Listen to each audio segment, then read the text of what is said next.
യാ ഓ യാ Mallu porn song ഓ യാ മല്ലു എന്നത് അങ്ങേറ്റം pornographic ആയിട്ടുള്ള ഒരു വംശീയ പദമാണ്. ഇത് ഉത്തരേന്ത്യക്കാർ നമ്മൾ മലയാളികളെ കളിയാക്കാനായി ഉപയോഗിച്ചു വരുന്നതാണ്. I am not an Indian rapper, I am a rapper from India. അവർക്കുള്ളിലുള്ള ഈ വർഗീയ പരവേശത്തെ ഏതെങ്കിലും തരത്തിൽ വെള്ളമൊഴിച്ച് കെടുത്താൻ സാധിക്കുമെന്ന് എനിക്ക് വിശ്വാസമില്ല. നീയൊക്കെ നിന്റെ അമ്മയുടെ വയറ്റിലേക്ക് ഒരു വട്ടം കൂടി പോയി വീണ്ടും ജനിച്ചു വന്നാൽ പോലും ഹനുമാൻ കൈൻഡ് പാടുന്നത് പോലെ ഒരു ഋതം തെറ്റാതെ, ഒരു വരി തെറ്റാതെ ഒന്ന് മൂളുവാൻ പോലും നിനക്കൊന്നും ആകുന്നതല്ല. ഇത്തരം പടച്ചുവിടലുകൾക്കെതിരെ, ഇത്തരം കമന്റുകൾക്കെതിരെ, ഇത്തരം കണ്ടന്റുകൾക്കെതിരെ നമ്മൾ മലയാളികൾ കൂട്ടത്തോടെ ശബ്ദമുയർത്തേണ്ടതുണ്ട്. പൊന്നാനിയിലെ ഒരു മരണക്കിണറിൽ റേസ് നടക്കുന്നതിന്റെ ഇടയിൽ നിന്ന് സ്വന്തം സംഗീതത്തിലുള്ള ആത്മവിശ്വാസത്തിന്റെ എല്ലാ പ്രകടനങ്ങളോടും കൂടി സൂരജ് ചെറുകാട്ട് എന്ന ഒരു ചെറുപ്പക്കാരൻ, നല്ലൊരു നാടൻ മലയാളി ചെറുപ്പക്കാരൻ, ലോക സംഗീതത്തിന്റെ നെറുകിൽ കയറി നിന്ന് ഒരു ട്രെൻഡ് സെറ്ററായി മാറുന്ന കാഴ്ചയാണ് ഈ കഴിഞ്ഞ ആഴ്ചകളിൽ നമ്മൾ കണ്ടത്. സൂരജ് ചെറുകാട് എന്ന് പറഞ്ഞാൽ നിങ്ങൾക്ക് ഒരു പക്ഷെ മനസ്സിലായിക്കൊള്ളണമെന്നില്ല. പക്ഷേ ഹനുമാൻ കൈൻഡ് എന്ന് പറഞ്ഞാലോ ഉറപ്പായും മനസ്സിലാകും. ഈ ഒരു പേരാണ് കുറച്ച് നാളുകളായിട്ട് നമ്മുടെ സോഷ്യൽ മീഡിയ ലോകത്തെ അടക്കി ഭരിച്ചുകൊണ്ടിരിക്കുന്നത്. ഇവിടെ മാത്രമല്ല, പുറം നാടുകളിലും ഇന്ത്യയുടെ ഒരു മേൽവിലാസമായി, ഇന്ത്യയുടെ ഹിപ്പ് ഹോപ്പ് കൾച്ചറിന്റെ ഒരു മേൽവിലാസമായിട്ട് ഹനുമാൻ കൈൻഡ് മാറിക്കഴിഞ്ഞിരിക്കുന്നു. ഹനുമാൻ കൈൻഡ് എന്ന പേരും അയാൾ ലോകത്തിന് മുൻപാകെ അവതരിപ്പിച്ച ബിഗ് ഡോസ് എന്ന പുതിയ സംഗീത ആൽബവും പുതിയ ഹിപ്പ് ഹോപ്പ് ആൽബവും അത്രയ്ക്കൊന്നും അങ്ങ് രസിച്ചിട്ടില്ല ഉത്തരേന്ത്യക്കാരായ ചില ഹിന്ദി അമ്മാവന്മാർക്ക്. മലയാളികൾ എന്ന് കേട്ടാലോ, മദ്രാസികൾ എന്ന് കേട്ടാലോ സ്വന്തം വർഗീയതയുടെ, സ്വന്തം വിഭാഗീയതയുടെ മൂക്ക് നീണ്ട് നീണ്ട് നീണ്ട് നീണ്ട് വന്ന് തറയിൽ മുട്ടുന്ന ചില ഉത്തരേന്ത്യക്കാരുണ്ട്. അത്തരക്കാർക്ക് ദക്ഷിണേന്ത്യയിൽ നിന്ന് ആരെങ്കിലും പ്രശസ്തിയുടെ കൊടുമുടികൾ താണ്ടുന്നത് കണ്ടാൽ അല്പമൊക്കെ ഒന്ന് അസൂയ പൊട്ടും. അസൂയയുടെ ഈ കുരു പൊട്ടുന്നതിന് ചികിത്സയുണ്ടോ എന്ന് ചോദിച്ചാൽ ചികിത്സയില്ല.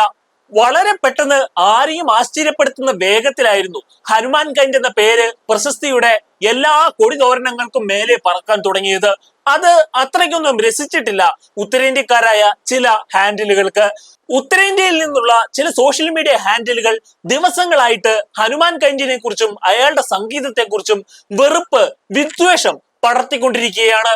അത്തരം ആളുകൾ എടുത്തു പൊക്കിക്കൊണ്ടു വന്നിരിക്കുന്നത് ഒരു ഇന്റർവ്യൂവിൽ സാന്ദർഭികമായിട്ട് സൂരജ് ചെറുകാട് എന്ന ഹനുമാൻ കൈൻഡ് പറഞ്ഞു വെച്ച ഒരു വാചകമാണ്. I am not an Indian rapper, I am a rapper from India. ഇത് അദ്ദേഹം പറഞ്ഞ അർത്ഥത്തിലോ അതിന്റെ മാനത്തിലോ അല്ല ഉത്തരേന്ത്യക്കാർ തിരിച്ചറിഞ്ഞത്. അവർ ഇതിനെ അങ്ങേയറ്റം വിദ്വേഷപരമായിട്ടുള്ള ഒരു പ്രചരണത്തിന് വേണ്ടി ഉപയോഗിക്കുകയാണ്. ഇത്തരത്തിലുള്ള വിദ്വേഷം, ഇത്തരത്തിലുള്ള വിഭാഗീയത അത് ഹനുമാൻ കൈൻഡിന് മാത്രം നേർക്കുള്ളതാണെന്ന് കരുതരുത്.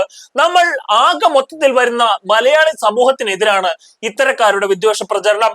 എന്തായിരുന്നു ഹനുമാൻ കൈൻഡ് ആ ഇന്റർവ്യൂവിൽ പറഞ്ഞത്?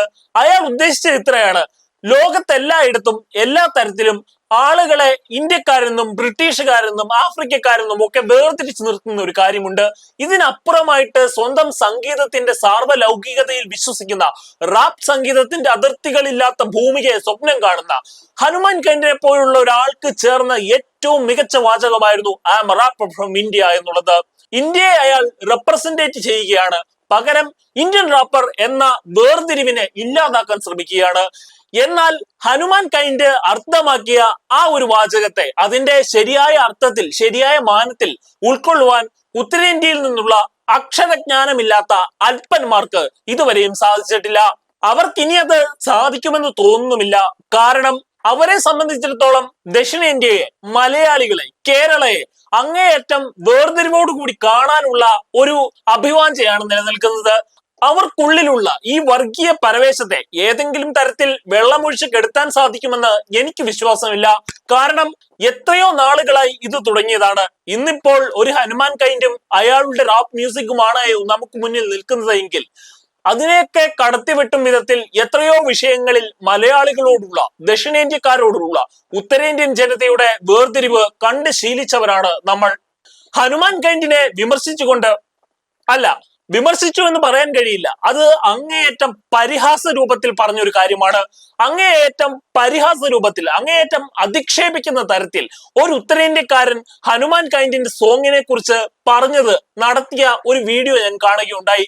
ആ വീഡിയോയിൽ ഇങ്ങനെയാണ് പറയുന്നത്: ഓ യാ ഓ യാ മല്ലു പോൺ സോങ്, ഓ യാ ഓ യാ. ഇത്തരത്തിലുള്ള അങ്ങേയറ്റം നാണം കെട്ട ഒരു അധിക്ഷേപം നടത്തുവാൻ, ഇത്തരത്തിൽ മലയാളി എന്ന് പറയുന്ന ഒരു പദത്തിന്റെ ചുരുക്കി രൂപമായിട്ടുള്ള മല്ലു എന്ന ആ ഒരു കാര്യത്തെ അല്ലെങ്കിൽ ആ ഒരു വേർഡിനെ ഉപയോഗിച്ചുകൊണ്ട് ഹനുമാൻ കന്യന്റെ സംഗീതത്തെ ഇടിച്ചു താഴ്ത്തുവാൻ ഉത്തരേന്ത്യക്കാർക്ക് യാതൊരു മടിയും തോന്നുന്നില്ല എന്നതാണ് ഏറ്റവും പ്രധാനമായി നമ്മൾ കാണേണ്ട കാര്യം. മല്ലു എന്നത് അങ്ങേയറ്റം പോണോഗ്രഫിക് ആയിട്ടുള്ള ഒരു വംശീയ പദമാണ്. ഇത് ഉത്തരേന്ത്യക്കാർ നമ്മൾ മലയാളികളെ കളിയാക്കാനായി ഉപയോഗിച്ചു വരുന്നതാണ്. പക്ഷേ ഇത് പലപ്പോഴും നമുക്കിടയിൽ തന്നെ ഒരു കോമൺ ആയിട്ടുള്ള ഐഡന്റിറ്റി ആയി മാറുന്നുണ്ട്. അത് അങ്ങേയറ്റം അപകടകരമായ ഒരു കാര്യമാണ്, സാംസ്കാരികപരമായി അപകടകരമായ ഒരു കാര്യമാണ്.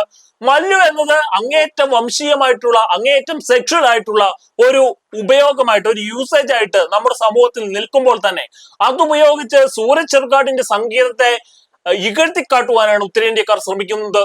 ഇതിനോടകം ലോകത്തുള്ള നിരവധിയായ സ്ട്രീമിംഗ് പ്ലാറ്റ്ഫോമുകളിലെല്ലാം ബിഗ് ഡോഗ്സ് വലിയ സെൻസേഷനാണ് സൃഷ്ടിച്ചിട്ടുള്ളത്.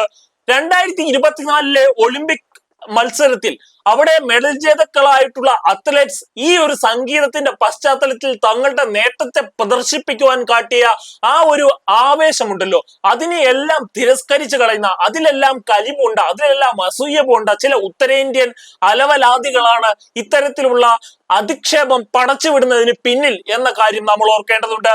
അത്തരക്കാർ പ്രത്യേകം ശ്രദ്ധിക്കുക.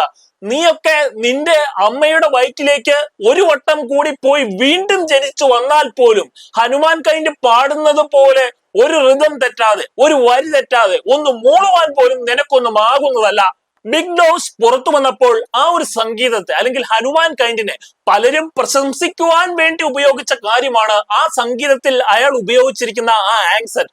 അത് അങ്ങേയറ്റം ആഫ്രോ അമേരിക്കൻ ആയിട്ടുള്ള അത് വളരെ ബ്യൂട്ടിഫുൾ ആയി അയാൾ ഉപയോഗിച്ചിട്ടുണ്ട്. പലരും അതിനെ പ്രശംസാ വചനങ്ങളോട് കൂടിയാണ് എതിരേറ്റത് എങ്കിൽ തന്നെയും ചില വക്രബുദ്ധിക്കാർ അതിനെ ഒരു വിദേശീയമായ കാര്യമായിട്ടാണ് ചിത്രീകരിച്ചത്. ഹനുമാൻ കൈൻഡിന്റെ ഒരു പശ്ചാത്തലം എന്ന് പറയുന്നത് അയാൾക്കൊരു വേൾഡ് വൈഡ് ആയിട്ടുള്ള ഒരു എക്സ്പോഷർ കിട്ടിയിട്ടുണ്ട്. ഈ ഒരു വേൾഡ് വൈഡ് എക്സ്പോഷറിന്റെ പശ്ചാത്തലത്തിൽ നിന്നുകൊണ്ടാണ് അയാൾ സ്വന്തം ആക്സെന്റിനെ, സ്വന്തം സംഗീതത്തെ എല്ലാം ഒരുക്കി എടുത്തിട്ടുള്ളത്. ഹനുമാൻ കൈൻഡിന് വേണമെങ്കിൽ മറ്റൊരു സ്ഥലത്ത് പോയി മറ്റൊരു ആംബിയൻസിന്റെ പശ്ചാത്തലത്തിൽ, മറ്റൊരു സ്റ്റുഡിയോയുടെ പശ്ചാത്തലത്തിലൊക്കെ അയാളുടെ സംഗീതത്തെ ചിത്രീകരിക്കാമായിരുന്നു. പക്ഷേ അയാൾ തിരഞ്ഞെടുത്തത് പൊന്നാനിയാണ്. പൊന്നാനിയിൽ ഒരുക്കി കൂട്ടിയ ഒരു മരണക്കിണറിന്റെ പശ്ചാത്തലമാണ് സ്വന്തം സംഗീതത്തിന് പശ്ചാത്തലമായിട്ട്, സ്വന്തം സംഗീതത്തിന്റെ മനോഹരമായ വിഷ്വൽസ് ഉണ്ടാക്കാൻ വേണ്ടി അയാൾ ഉപയോഗിച്ചത്. ഹനുമാൻ കൈൻഡിന്റെ മറ്റ് സംഗീത ശില്പങ്ങളൊക്കെ കാണുമ്പോൾ നമുക്ക് മനസ്സിലാക്കാൻ പറ്റുന്ന ഒരു കാര്യം എന്താണെന്ന് വെച്ചാൽ അയാൾ സ്വന്തം സംഗീതത്തിന് പശ്ചാത്തലമായി കാണുന്നത് സ്വന്തം നാടിനെ തന്നെയാണ്. കേരളം എന്ന കരയുടെ ഭംഗികളെ, അവിടുത്തെ വയലുകളെ, അവിടുത്തെ ഭൂമിശാസ്ത്രപരമായിട്ടുള്ള സവിശേഷതകളെ, അവിടുത്തെ നിറങ്ങളെ എല്ലാം സ്വന്തം സംഗീതത്തിന്റെ ഭാഗമാക്കാൻ, സ്വന്തം സംഗീത സംസ്കാരത്തിന്റെ ഭാഗമാക്കുവാനാണ് ഹനുമാൻ കൈൻഡ് ശ്രമിക്കുന്നത്. അത്തരത്തിൽ സ്വന്തം നാടിനെ ചേർത്ത് പിടിച്ച ഒരാളെ കുറിച്ചാണ് അങ്ങേയറ്റം ദേശവിരുദ്ധമായിട്ടുള്ള കമന്റുകൾ തയ്യാറാക്കുവാൻ വേണ്ടി ഉത്തരേന്ത്യൻ ഹാൻഡിലുകൾ കിണഞ്ഞു പരിശ്രമിക്കുന്നത്. ഹനുമാൻ കൈൻഡിന്റെ മറ്റ് ആൽബങ്ങളായിട്ടുള്ള കളരി എടുത്താലും അല്ലെങ്കിൽ റഷ് അവർ എടുത്താലും അയ്യോ എടുത്താലും ഒക്കെ നമുക്ക് മനസ്സിലാക്കാവുന്നത് ആ സംഗീതത്തിലെല്ലാം തുടരുന്ന ഒരു റാപ്പ് മ്യൂസിക്കിന്റെ, വെസ്റ്റേൺ മ്യൂസിക്കിന്റെ കൾച്ചറിനോടൊപ്പം തന്നെ കേരളത്തിൻ്റെതായിട്ടുള്ള തനത് സവിശേഷതകളെ ചേർത്ത് നിർത്തുവാൻ അയാൾ കാട്ടുന്ന ഒരു താല്പര്യമുണ്ട്. ആ താല്പര്യം തന്നെയാണ് അയാൾ സ്വന്തം നാടിന് കൊടുക്കുന്ന ഏറ്റവും വലിയ ഒരു ആദരം എന്നത്. ഈ ആദരത്തെ മാനിക്കുവാൻ അല്ലെങ്കിൽ അയാൾ കൊണ്ടുവന്ന സംഗീതത്തിന്റെ സവിശേഷതകളെ മനസ്സിലാക്കുവാൻ ബോധമില്ലാത്ത ആളുകളാണ് ഉത്തരേന്ത്യയിൽ കിടന്ന് ഹനുമാൻ കൈൻഡിന്റെ ഒരു ഇന്റർവ്യൂവിന്റെ ഒരു പോർഷനെ അടർത്തി വെച്ചുകൊണ്ട് പലതും പറഞ്ഞുണ്ടാക്കുന്നത്, പലതും പടച്ചു വിടുന്നത്. ഇത്തരം പടച്ചുവിടലുകൾക്കെതിരെ, ഇത്തരം കമന്റുകൾക്കെതിരെ, ഇത്തരം കണ്ടന്റുകൾക്കെതിരെ നമ്മൾ മലയാളികൾ കൂട്ടത്തോടെ ശബ്ദമുയർത്തേണ്ടതുണ്ട്. ഇതിനു മുൻപും മലയാളികളുടെ തനത് സംസ്കാരത്തെ, മലയാളികളുടെ വ്യക്തി സവിശേഷതകളെ ഒക്കെ പരിഹസിക്കാൻ വന്ന ഉത്തരേന്ത്യൻ മാടമ്പിമാർക്കെതിരെ നമ്മൾ ശക്തമായ രീതിയിൽ സോഷ്യൽ മീഡിയയിലൂടെ ഉത്തരം കൊടുത്തിട്ടുണ്ട്. ഇത്തരത്തിലുള്ള കമന്റുകൾക്കെതിരെ നമ്മൾ ഒരു കമന്റ് വാർ തന്നെ നടത്തേണ്ട സമയമാണ്. ഹിപ്പ് ഹോപ്പ് മ്യൂസിക്കിന് ഒരു വെസ്റ്റേൺ കൾച്ചർ ഉണ്ട്. ഈ പുതിയ കാലത്തിന്റെ സംഗീതം എത്രയോ നാളുകളായി നമ്മുടെ സംസ്കാരത്തിലും നമ്മുടെ ഭാഷയിലും അന്തർലീനമായി കിടക്കുന്ന കാര്യമാണ്. നമ്മുടെ നാടൻ പാട്ടുകൾ, നമ്മുടെ പടയിനി പാട്ടുകൾ, ഇവയിലെല്ലാം നിറഞ്ഞു നിൽക്കുന്നത് ഈ ഹിപ്പ് ഹോപ്പ് താളത്തിന്റെ മറ്റൊരു വേർഷൻ തന്നെയാണ് എന്ന കാര്യത്തിൽ സംശയമില്ല. ബോബ് മാർലി രേഖ മ്യൂസിക്കിന്റെ ഒരു താളത്തെ കണ്ടെടുത്തത് ആഫ്രിക്കൻ ഗോത്ര ജീവിതത്തിൽ നിന്നാണ് എന്ന കാര്യം നമുക്ക് മറക്കാൻ സാധിക്കുന്നതല്ല. അതുപോലെ തന്നെയാണ് ഇപ്പോൾ സൂരജ് ചെറുകാട്ട് എന്ന ഹനുമാൻ കൈൻഡും കേരളത്തിന്റെ ഈ ഒരു തനത് സവിശേഷതകളിൽ നിന്നുകൊണ്ട്, അല്ലെങ്കിൽ കേരളത്തിന്റെ ദൃശ്യങ്ങളെ എല്ലാം ലോകത്തിന്റെ ദൃശ്യങ്ങളാക്കി മാറ്റുന്നത്, ലോകത്തിന്റെ സംഗീതവുമായി അതിനെ ചേർത്ത് നിർത്തുന്നത്. ഇത്തരത്തിൽ സൂരജ് ചെറുകാടിന്റെ ഓരോ തരത്തിലുള്ള പ്രവർത്തനങ്ങളും അയാളുടെ സംഗീതപരമായിട്ടുള്ള അഭിനിവേശത്തെ നമ്മൾ വിലമതിക്കേണ്ടതുണ്ട്. എന്നാൽ അതിനെ മാറ്റി നിർത്തുകയാണ് പലരും ചെയ്യുന്നത് എന്ന കാര്യം ഇവിടെ ദുഃഖകരമായി ഓർക്കേണ്ടതുണ്ട്.